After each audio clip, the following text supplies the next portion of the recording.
એ બેન હું તો દુઃખી થઈ ગઈ.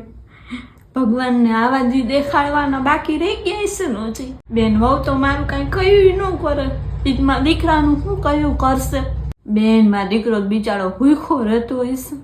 એ તો એને હે ને એને માવતરિયામાંથી જ મારી વહુને ચડાવીને મોકલી હતી એને બેનને એને ભાભીએ. એક તો બેન મારાથી કાંઈ કામે ન થાય. આવડું આખું ઘર મારી બેન કપડાં એકલીને ધોવાના, ઉપર સીડી ઉપર ચડતા એટલી વાર લાગે.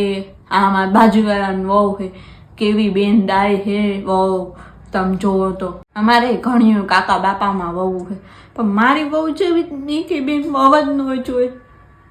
મારી જાતી જિંદગી આવા દુઃખ જોવા પડ્યા. મારા છોકરાના તો બે હાલ હશે બિચારાના. એમ બાપુ બિચારો ચિંતા કરતો હોય. દીકરી બિચારી બેન ચિંતા કરતી હતી કે મારા પપ્પાને દવા કોણ લઈ આવી દે. ભાઈ તો અલગ રહેવા વયો ગયો. મારી દીકરીના છોકરા એવા બેન એવા હતા મારા દીકરાના. તો મામા મામા કરતા, મામીને જરાય ગમતું નહીં. હા બેન તારી વહુ તો એવું નથી કરતી ને? મારા છોકરા વગર મને બેન કોરી કરે ન ઉતરા.